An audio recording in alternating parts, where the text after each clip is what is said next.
దేవుని పరిశుద్ధ నామానికి మహిమ కలుగునుగాక. ఈ సాయంకాల సమయంలో ఏర్పాటు చేయబడిన ఈ పునరుద్ధాన ఆదివారాన్ని బట్టి ప్రాముఖ్యంగా మట్టల ఆదివార శ్రమములు మీ అందరికీ కలుగునుగాక.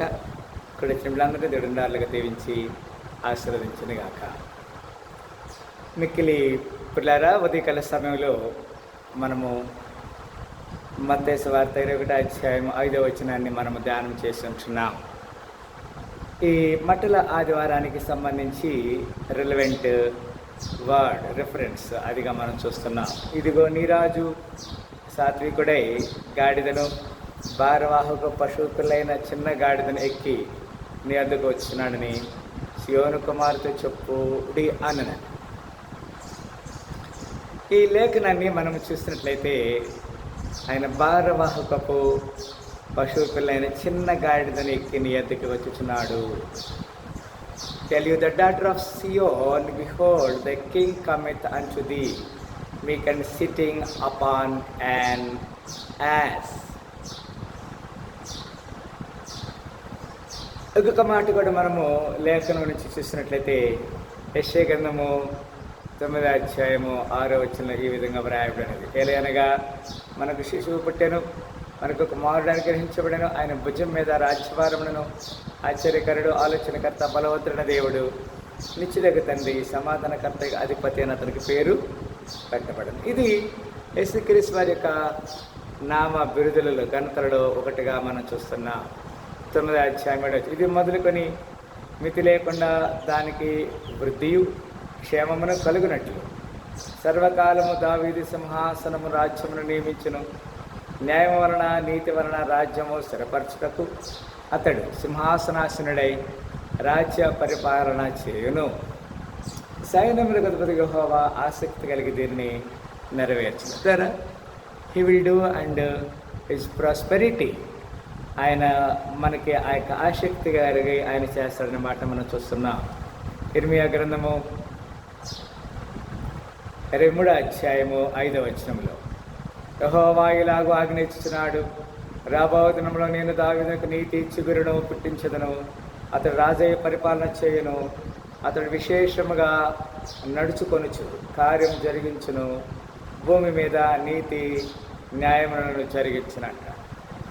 ఇది దేవుని చిత్తముగా మనం జ్ఞాపకం చేసుకోవాలి. ప్రేరా, దేవుని నీతి మన యందు వెల్లడి అవుతుంది అని ఇక్కడ లేఖనములో దేవుడు తన యొక్క వాక్యాన్ని మనకి హెచ్చరిక చేస్తున్నాడు. అంత మాత్రమే కాదు, యెహెజ్కేలు గ్రంథము 34వ అధ్యాయము 24వ వచనంలో ఈ విధంగా వ్రాయబడింది. యెహెజ్కేలు 34:24 యెహోవానైన నేను వారికి దేవుడినయ్యుండును, నా సేవకుని దావీదు వారి మధ్య అధిపతిగా ఉండును, యెహోవానైన నేను మాట ఇచ్చి ఉన్నాను. జనసమూహంలో ఆయన యొక్క గొప్పతనాన్ని ప్రచురం చేయడానికి, ఆయన రాజుగా ధృవీకరించడానికి మరింతమంది సేవకులు, ప్రవక్తలు చక్కని ఆలోచనకరమైనటువంటి ఆ యొక్క ప్రవచనాలు తెలియజేశారు. గారా యెహెజ్కేలు గ్రంథము 37వ అధ్యాయము 24వ వచనం నా సేవకుడైన దావీదు వారికి రాజును, వారికి అందరికీ కాపరి ఒకడే ఉండరు, వారు నా విధులను అనుసరింతురు, నా కట్టడలను గైకొని ఆచరింతురంట. దేవుడు తన యొక్క ఉద్దేశాన్ని మన జీవితంలో నెరవేరుస్తాడు అంటానికి ఇది ఒక ప్రణాళిక, ఒక గుర్తుగా ఉన్నట్లుగా మనము చూడగలుగుతున్నాము. ప్రియులారా, దానియేలు గ్రంథం 2వ అధ్యాయము 44వ వచనం ఈ విధంగా వ్రాయబడింది. 2వ అధ్యాయము 44లో ఈ విధంగా వ్రాయబడింది. ఆ రాజుల కాలంలో పరలోకమందున దేవుడు ఒక రాజ్యము స్థాపించెను, దానికన్నిటికీ నాశనము కలగదు, ఆ రాజ్యం దాన్ని పొందిన వారికి కానీ మరెవరికి చెందదు. అది ముందు చెప్పిన రాజ్యం అన్నింటినీ పగలగొట్టి నిర్మూలన చేయను కానీ అది యుగ యుగముల వరకు నిలిచెను. ద కింగ్డమ్ ఆఫ్ గాడ్, దేవుని రాజ్యము యుగ యుగములు ఉంటుంది. ఆయన రాజ్యానికి అంతం అనేది ఉండదు. ఎందుకంటే ప్రభు పేరట వచ్చేవాడు స్తుతించబడినగాక అంటాడు కదండి. మరి ఈ లేఖనాలన్నీ కూడా దేవుడు మనకు ఒక సాదృశ్యంగా మనకి తెలియజేస్తున్నాడు. 42వ దానియేలు గ్రంథం 2వ అధ్యాయం 45వ వచనం చేతి సహాయం లేక పర్వతము నుండి తీయబడిన ఆ రాయి ఇనుమును, ఇత్తడిని, మట్టిని, వెండిని, బంగారం పగలగొట్టగా తమరు చూసితిరి. ఇందువలన మహాదేవుడు ముందు జరగబో సంగతి రాజునకు తెలియజేసి ఉన్నాడు. కల నిశ్చయము, దాని భావం నమ్మదగినది అని దానియేలు రాజుతో చెప్పాను. లేదా దేవుడు ఒక చక్కని అద్భుతమైనటువంటి ఒక ప్రవచనాన్ని మరి దేవుడు చెప్పాడు. అది దానియేలు జీవితంలో దాన్ని నెబుకద్నెజరు రాజుకు తెలియజేశాడు. దానియేలు గ్రంథం 7వ అధ్యాయం 13వ వచనంలో, రాత్రి కలిగిన దర్శనమును నేను ఇంకా చూచుండగా ఆకాశ మేఘారుడే మనిషి కుమారుని పోలిన యొక్కడు వచ్చి ఆ మహా వృద్ధుడు వాని సన్నిధికి ప్రవేశించి ఆయన సముఖమునకు తేబడిను అంటారు కదా. దేవుని సన్నిధిలో సముఖములో మనకి సంపూర్ణ సంతోషము, సమాధానం కలదు. దానియేలు 7వ అధ్యాయము 14వ వచనం, సకల జనులను, రాష్ట్రములను, ఆయా భాషలు మాట్లాడువారును ఆయనను సేవించినట్లు ప్రభుత్వమును, మహిమయు, ఆధిపత్యమును ఆయనకు ఇవ్వబడిను. ఆయన ప్రభుత్వం శాశ్వతమైనది, అదన్నటికనే తొలగిపోదు. ఆయన రాజ్యము ఎన్నడను లయము కాదు, ఎప్పుడును లయము కాదు. దేవుడు తన దాసుడైనటువంటి దానియేలుకి ఒక చక్కని దర్శనాన్ని తెలియజేస్తున్నాడు. 2వ సమూయేలు 16వ అధ్యాయం 2వ వచనం, ఇవి ఎందుకు తెచ్చితివని షీబాను అడగగా, షీబా, గాడిదలు రాజు ఇంచువారు ఎక్కుటకును, రొట్టెలు, అంజూరపు అడ్డలను పనివారు తినుటకును, ద్రాక్షారసము అరణ్యమందు అలసట నందిన వారు త్రాగుటకును తెచ్చి తిననగా. మరి ఇది దావీదు మరి తన యొక్క కుమారుడు వంటి అబ్షాలోము ద్వారా తరమడుతున్న సమయంలో మరి షేబా అనేటువంటి ఒక వ్యక్తి మరి రాజుకి ఇన్ని సలహాలు, ఇంత సహాయం చేసిన సందర్భాన్ని మనము చూడగలుగుతున్నాము. ప్రియులారా, అంత మాత్రమే కాదు, మీకా గ్రంథము 5వ అధ్యాయం 2వ వచనం, బెత్లెహేము ఎఫ్రాతా యూదా వారి కుటుంబంలో నీవు స్వల్ప గ్రామములను నా కొరకు ఇశ్రాయేలులను ఏలబోవాడు నీళ్ళ నుండి వచ్చి పురాతన కాలం మొదలుకొని శాశ్వత కాలం వరకు ఆయన ప్రత్యక్షమగుచుండును అంటాడు. దేవుని యొక్క నీతి ప్రత్యక్షమవుతుంది. ఆయన శాశ్వత కాలంగా రాజుగా ఉన్నాడనే మాటని ఇక్కడ లేఖనంలో మనం చూడగలుగుతున్నాం. జకర్యా 6:12లో అతనితో ఇట్లనము, సైన్యమునికి అధిపతి యెహోవా సెలవిచ్చినదేమనగా, చిగురు అనుముఖుడు కలడు, అతడు తన స్థలము నుండి చిగుర్చును, అతడు యెహోవా ఆలయమును కట్టును. There was a particular plan for the God will definitely build the house through God's chosen person. 6వ అధ్యాయము జకర్యా గ్రంథం 6వ అధ్యాయము 13వ వచనం విధంగా వ్రాయము, అతడు యెహోవా ఆలయం కట్టును, అతడు ఘనత వహించుకొని సింహాసనాసనుడై ఏలును, సింహాసనాసనుడు అతడు యాజకత్వం చేయగా ఆ ఇద్దరికి సమాధానకరమైన యోచనలు కలుగును అంట. దేవుడు తన యొక్క కృపని, తన ఉద్దేశాన్ని మనకు యోచనగా బయలుపరుస్తున్నాడనే మాట ఇక్కడ లేఖనంలో చూస్తున్నాం. యోహాను సువార్త 1:49 వచనం, నతనయేలు, బోధకుడా, నీవు దేవుని కుమారుడవు, ఇశ్రాయేలు రాజు అని ఆయనకు ఉత్తరం ఇచ్చాను. యేసుక్రీస్తు యొక్క రాజరికం, the kingdomship of the lord, ఆ royalhood, royal priest, royalty, he become a royal, రాజుగా అతని యొక్క ఉద్దేశాన్ని మనకి దేవుని యొక్క లేఖనం స్పష్టంగా బయలుపరచబడుతుంది. ప్రియులారా, యోహాను సువార్త 19వ అధ్యాయము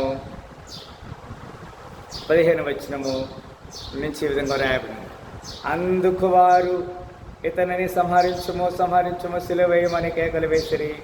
పిలాతు, మీ రాజును సిలువ వేయుదునా అని వారిని అడగగా, ప్రధాన యాజకులు, కైసరు తప్ప మాకు వేరొక రాజు లేడనిది.